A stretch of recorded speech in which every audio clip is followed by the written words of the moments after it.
we're lucky on this panel to have two perspectives, both of people who have been on the ground with the Cure Violence model and also people who have worked in government and in policy through that model. And so I want to start with, if we can talk a bit about moving on from where the last panel ended with the successes that they've seen.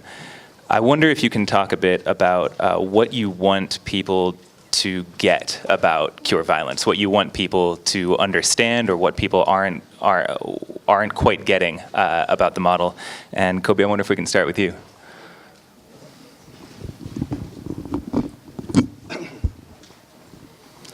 We want people to know this is a health issue. It definitely is. We see it every day.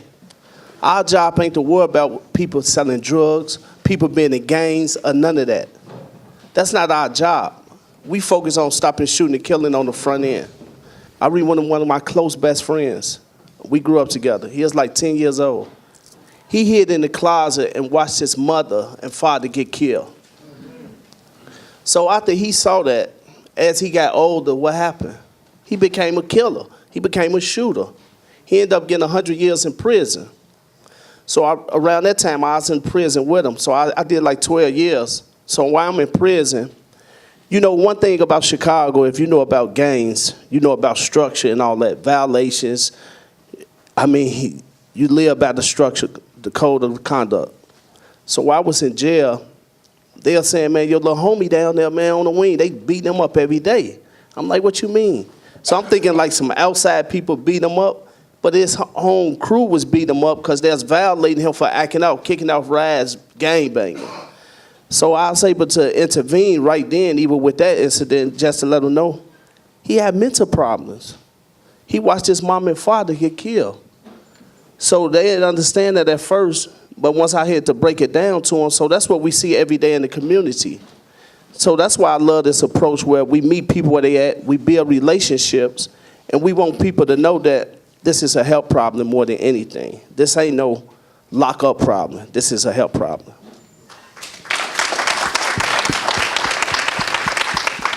I wonder, Robin and Jessica, if you can talk a little bit about, in the mayor's office or in the DOH, what you want people to understand about Cure Violence and about the program. Sure. These are change agents that you see on the ground in this room right now that the government is invested in. There's over $30 million invested in the crisis management system to be able to provide these holistic services. So when you think about schools, thank you. You said somebody got the right idea, you got it. So when we think about, you know, being able to provide our children in schools with different, you know, a toolkit of being able to communicate with each other effectively, when we think about, you know, providing mental health resources for our community, when we think about providing legal aid resources for our community, so one, that they know their rights, and two, know that they also have access to services at any hour of the night, and also just knowing that there's job set-asides for our young people. I think a lot of times when we talk about, you know, ending violence, there's a certain component of economic mobility that we want to be able to invest in our communities and invest in human capital in a way that they're able to contribute meaningfully to our society. And being able to provide those opportunities for over 300 young people through our anti-gun violence employment program, that's the investment that we want to see in our communities on the ground every day. And that's why I'm so grateful to be a part of the Mayor's Office to Prevent Gun Violence, because it's a multitude of different strategies that we use to be able to empower folks to contribute to public safety. Clap on that. But we at the health department think about the structural violence. What's happening underneath?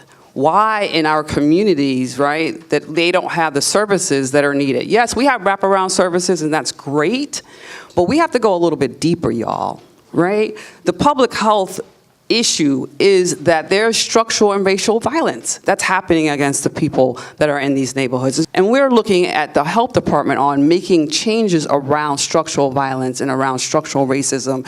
And now, how do we now make sure that everybody receives all of the services, health services that are needed? Housing, right? When we think about housing, is that what's happening now in a lot of the neighborhoods, right? And so you think about, and when I think about the social, as a social worker, that's hard for me to say because I just graduated, but Yeah, as a social worker, I think about, the stressors.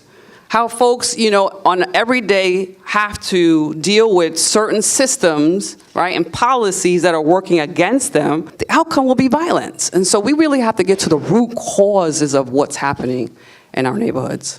Our goal is to train 6,000 plus employees of Department of Health around structural violence and around structural racism. And so we can internally do that first, and we then can hopefully pass it on to other government agencies that they can do the same. And then, Tim, you and Cobe put a lot of we saw like the academic, the side of it, the pictures, the graphs, but you all translate that to work on the ground. And I wonder if you can talk about how you take the academic side of things, the diagrams, the graphs, the charts, and you put them to work. Well, the numbers don't lie.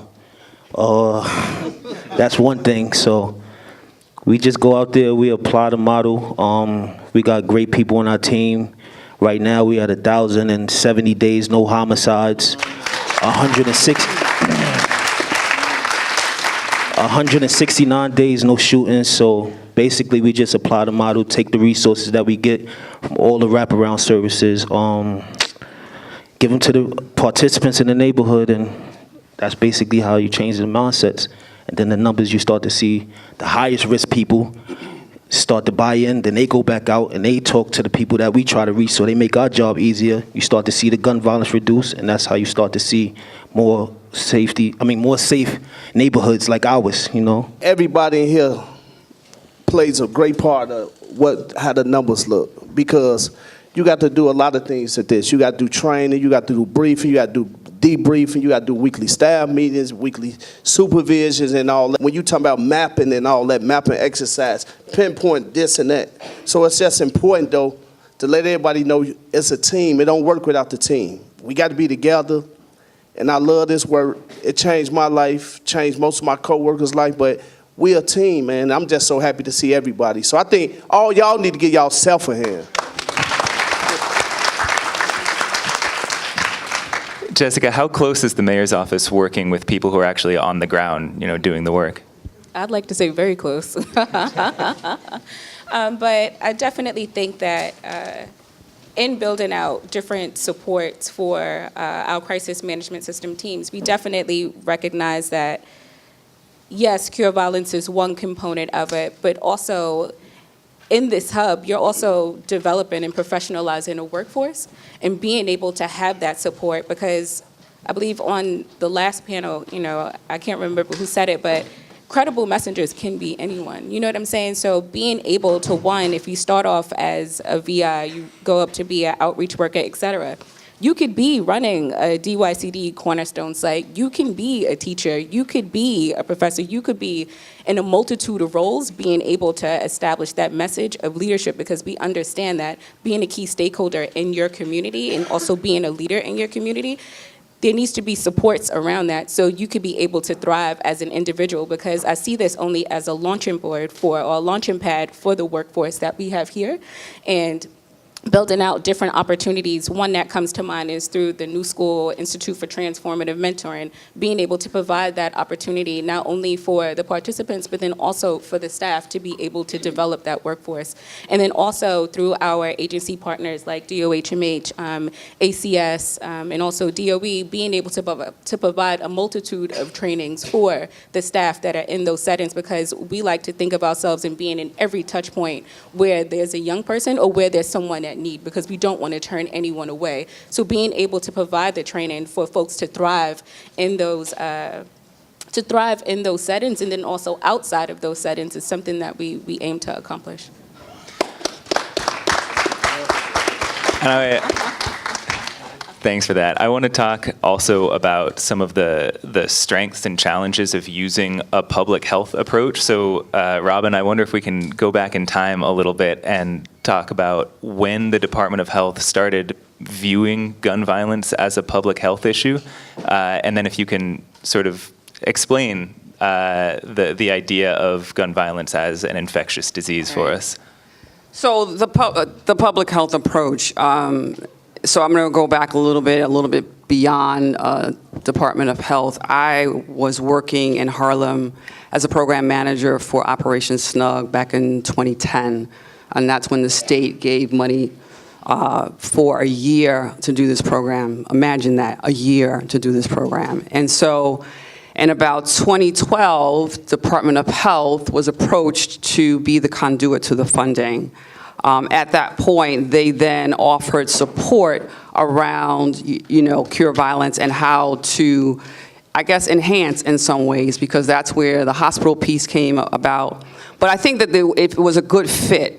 Right, and I say that because from a public health perspective, Department of Health looks at, how they eradicate diseases, right? And so they do that through a public health lens. And so again, when we think about public health, we think about how do you now stop an infectious disease from spreading, right? And that's like that's the contagion model, right? So we see and we saturate a particular area that is infected in some ways, and then we go in and we contain it. Thank you. We dealing with the youth a lot, 16, 25, younger, older, or whatever. That's what I'm saying. That's why it's important to be more patient and understanding them, because sometimes they just make not the right choice. I ain't gonna say the wrong choice. They make not the right choices sometimes. And us as adults, we don't always make the right choices either. So a lot of times, as adults, we have to make sure we meet these young people where they at and understand.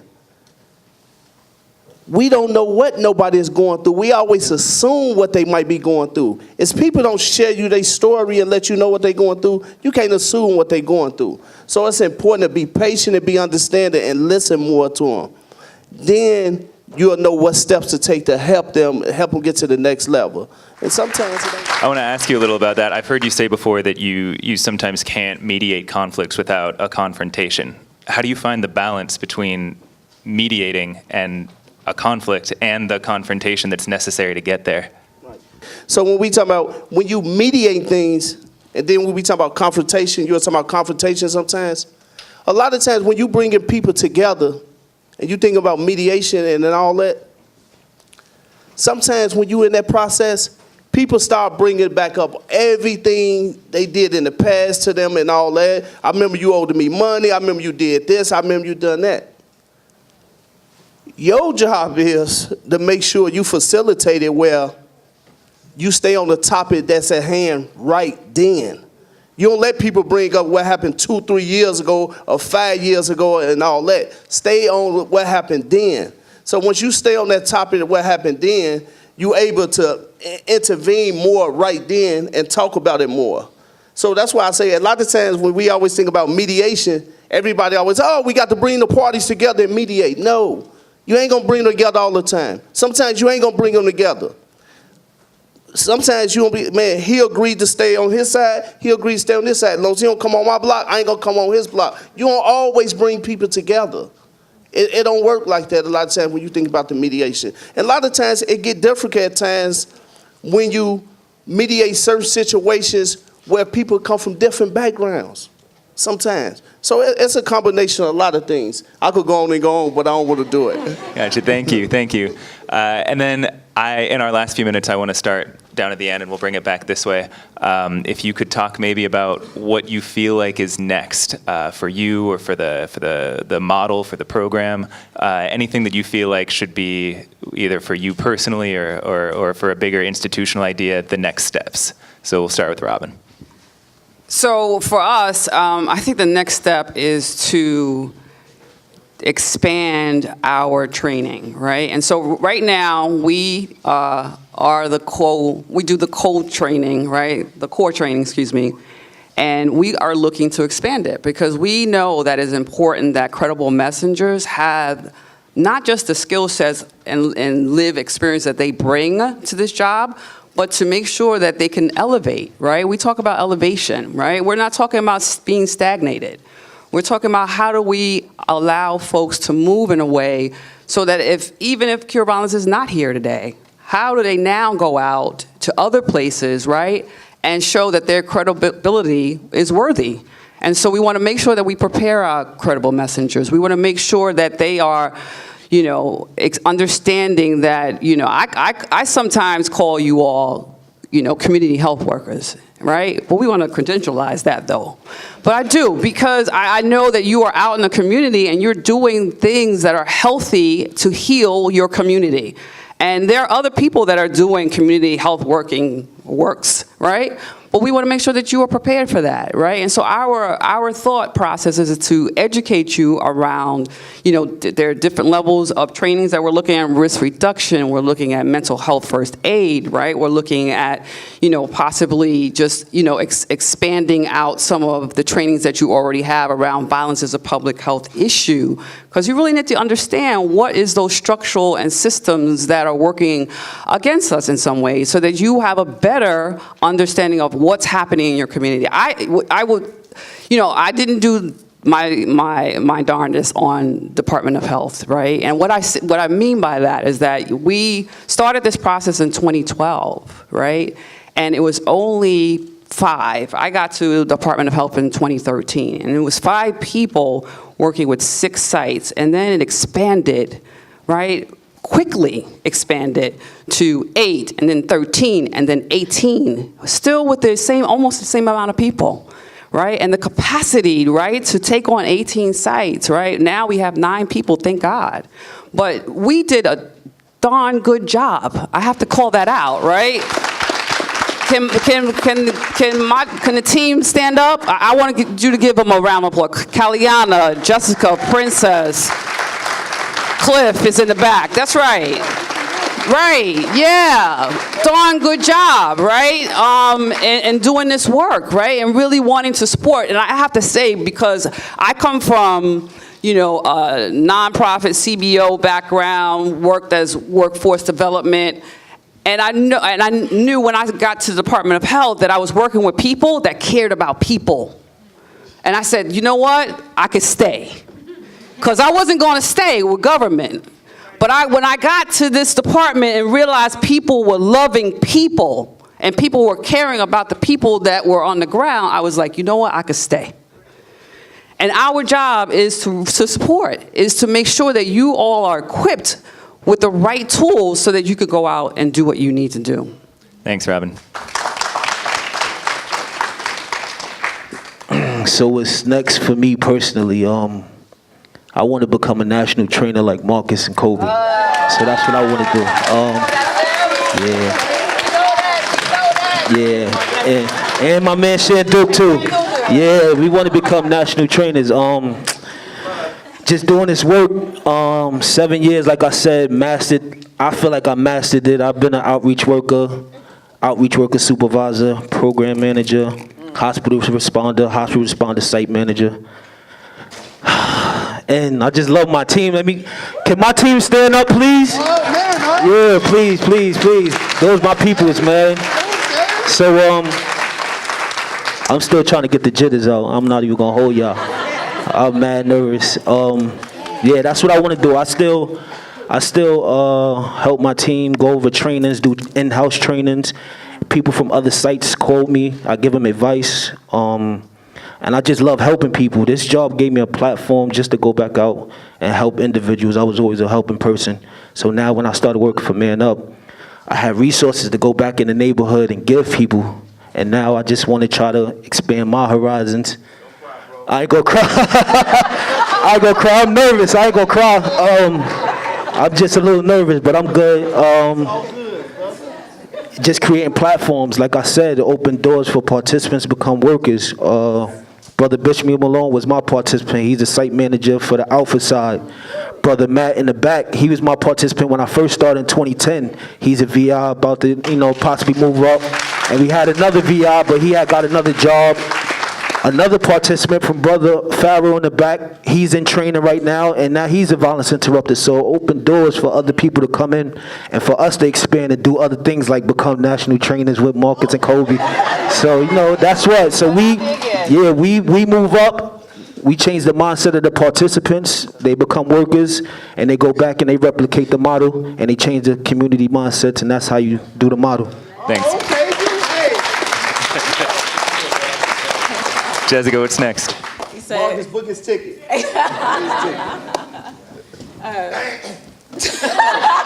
Yours too, right?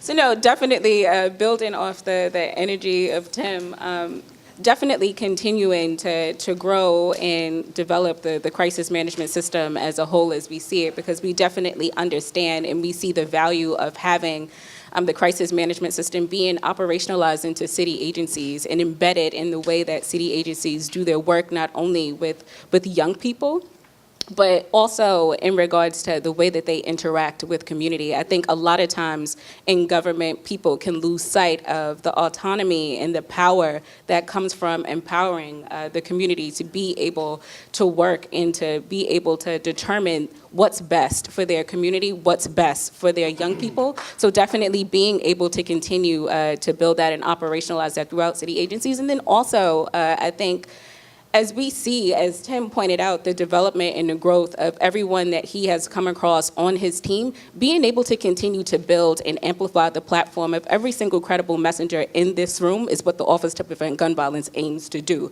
So whether it's through our Safe in the City grants, that's definitely a plug. Go on www.nyc.gov/PeaceNYC to apply. But being able to support, I was serious, being able to support those platforms, because we understand that there's such a unique skill set that the individuals that we have on the ground have, and we want to be able to support you, we want to be able to build you, and we want to be able to see you guys lift and amplify and become national trainers like Tim aspires to be. So we definitely want to be able to do that and continue to bolster all of your work. Cobe, you're already a national trainer. What's next? I forgot what the question was now. No, I'm messing with you, no. First of all, I want to say this. Cure Violence is an international program. It ain't just national no more. We got about 20 sites all over the world. National, I'm talking about international. So we got like 60 to 80 sites all together. So it's an international program. So Charlie, we don't change that national stuff on the website. All right, so I just want to say, just want to keep in mind that this is a big movement. We all a part of a great movement, because I remember when I first started, we only had about 5 to 6 sites. This is a great movement that all us a part of, everybody in here. So let's keep fighting and keep putting the word out that this is a help issue. Thank you. Robin, Tim, Jessica, Cobe, thanks very much.